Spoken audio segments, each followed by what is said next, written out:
আসসালামু আলাইকুম গাইস, এখন রান্না করব খাসির মাংস। দেখতে থাকেন আমাদের ব্লগটা। কড়াই বসানো আছে, কড়াইটা গরম হয়ে আসলে তেল দিয়ে দিব তেল। তেল গরম হয়ে আসলে এখানে দিয়ে দিব আমি পেঁয়াজ কুচি। এর আগে দিয়ে দিব তেজপাতা আর দারচিনি। এটা প্রায় গরম হয়ে এসেছে, এরপর দিয়ে দিব আমি পেঁয়াজ কুচি। ভালো করে একটু ভেজে নিব। হালকা করে ভেজে নিয়েছি। এক এক করে আমি মশলাগুলো দিব। আমরা দিয়ে দিব লবণ, হলুদের গুঁড়া, মরিচের গুঁড়া, ধনিয়ার গুঁড়া, দিয়ে দিব আদা বাটা, রসুন বাটা, দিয়ে দিব জিরা বাটা। ভালো করে মশলাটা মিশিয়ে নিব। এখানে সামান্য একটু পানি দিব, জিরার বাটিটা দিয়ে একটু পানি দিয়ে দিব। মশলাটা ভালো করে কষিয়ে আসতে আমি এখানে খাসির মাংসটা অ্যাড করবো। আমি আগে থেকে ধুয়ে পানি জড়িয়ে রেখেছি। খাসির মাংস দিয়ে দেব, এখানে 1 কেজি পরিমাণের আছে।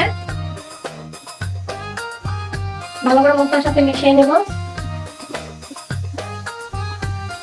খাসির মাংসটা আমি ঢেকে ভালো করে কষিয়ে নেব।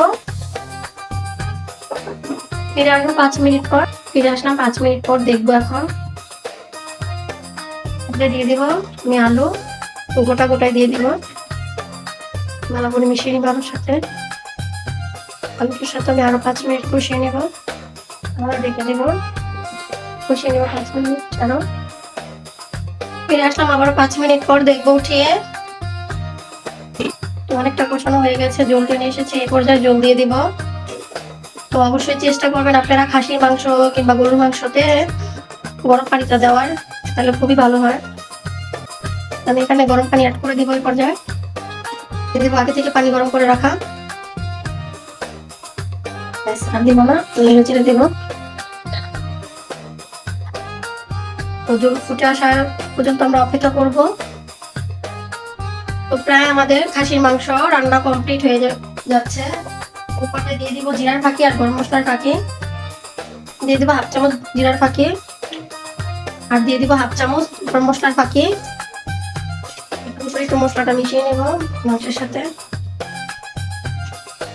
তো মশলাটা ভালো করে মিশিয়ে ভালো করে একটু ঝোলটা ফুটিয়ে নামিয়ে নিব। তো কে কিভাবে খাসির মাংস রান্না করে খান অবশ্যই কমেন্ট করে জানাবেন। তো আমাদের খাসির মাংস রান্নাটা যদি ভালো লাগে, লাইক, শেয়ার, সাবস্ক্রাইব করতে ভুলবেন না। আমাদের ইউটিউব চ্যানেলটিকে, আমাদের ফেসবুক পেজটিকে ফলো দিবেন। আপনারা আমাদের পাশে থাকবেন।